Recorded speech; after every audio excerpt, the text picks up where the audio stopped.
Hi all, welcome back to my channel again. Today I will explain about the anomaly-based alerting in hybrid cloud observability. If you remember, while explaining the architecture of the SolarWinds, I discussed about intelligent alerting. So in the intelligent alerting, there are two ways to make your alerting intelligent using SolarWinds HCO. One I've already explained in my previous video where you can manually create an intelligent alert. But in this video, we will be using SolarWinds AIOps capability to make your alerting more intelligent. How? I will explain you in this demo session. So I'll start with the basic details about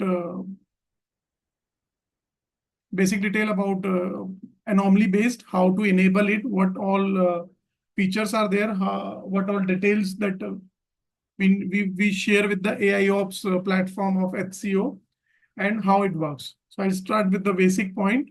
Initial setup for anomaly-based alert.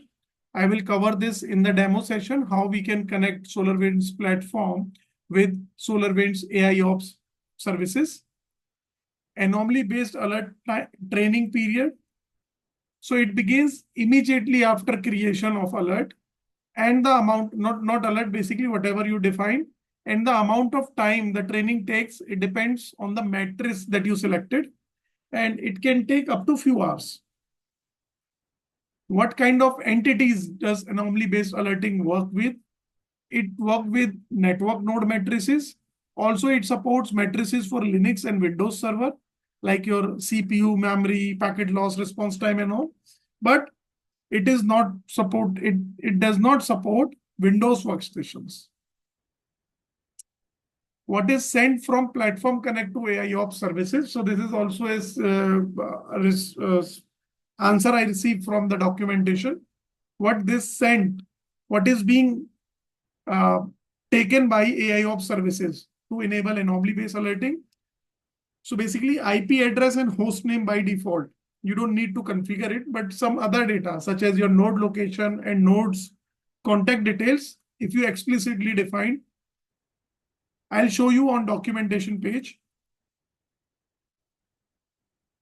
So I'll take you to the documentation page.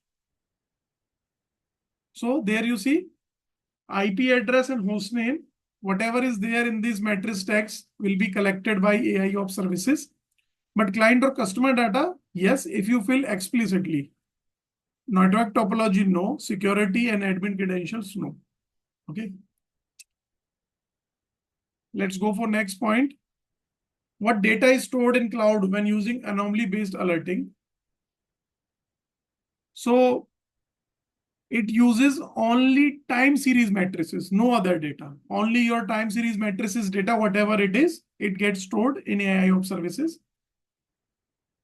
Next is how long is the data stored in the cloud? 21 days. Any historical data used for anomaly detection calculation is stored for a maximum 21 days. And the last but most important, is there any personal information is stored? No. AIOps services do not store any personal identifiable information such as your phone number, email ID, whatsoever is there in SolarWinds platform. Okay, let's move to the demo environment now, where I'll explain you how it works. Very first, I will explain you how to connect. Go to settings, all settings. Down there, you will see the platform connect. However, for the demo user, it is disabled, but from there, you can add or edit platform connect. So it will start sending your data to SolarWinds AIOps services, where the calculation will get started. There are a few more steps are there which are available in documentation, how you can connect it completely. Now let's go to the anomaly-based alert, alerts and activity, anomaly-based alert.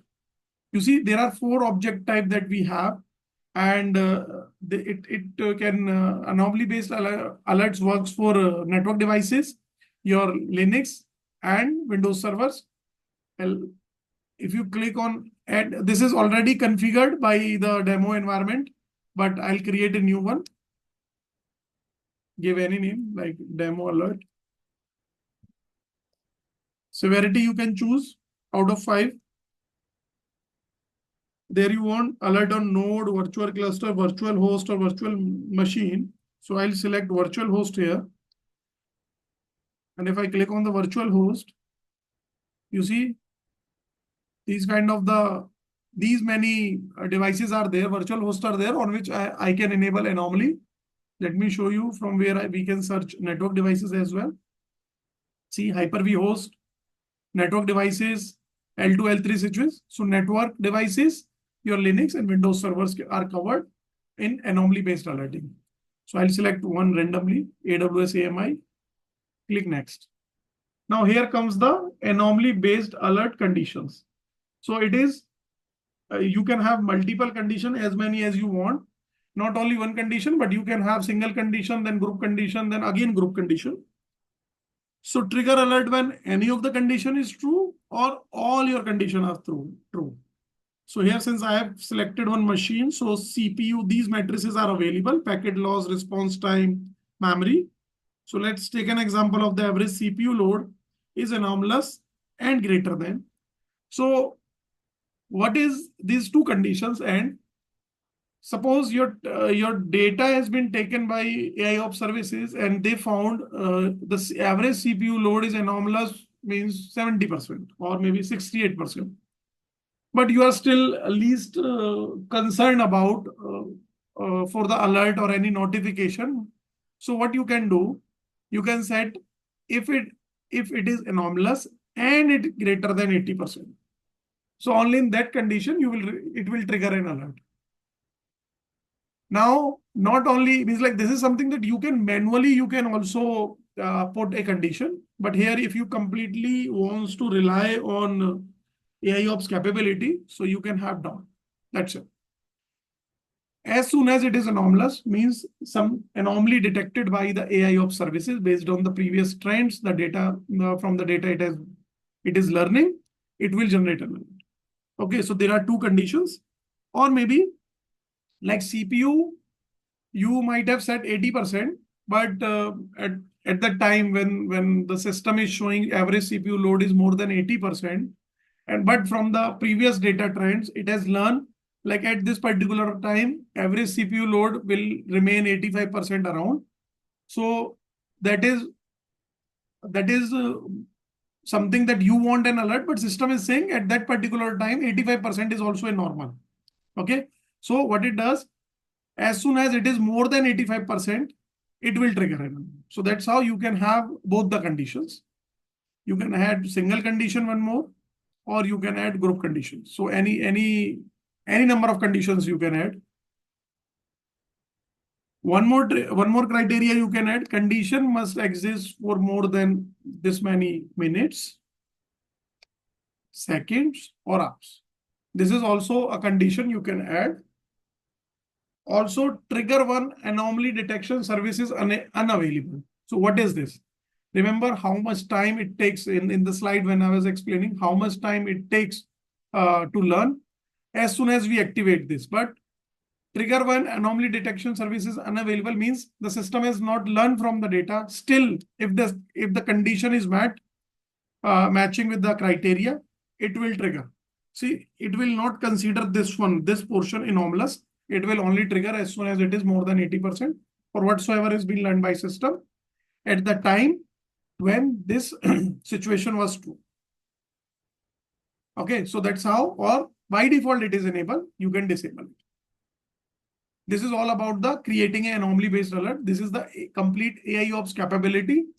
You have to connect your system, the SolarWinds platform, with Hybrid Cloud Observability AIOps services, so that you can take leverage of the AIOps capability. It will reduce your noise, alert fatigues using AIOps capability. Yeah, this feature is not available, but these are the enable alarms. You can just click on any of the alert. This lab is very slow, so thank you very much for your time today. Please share your review. Put any query if you have in the comment.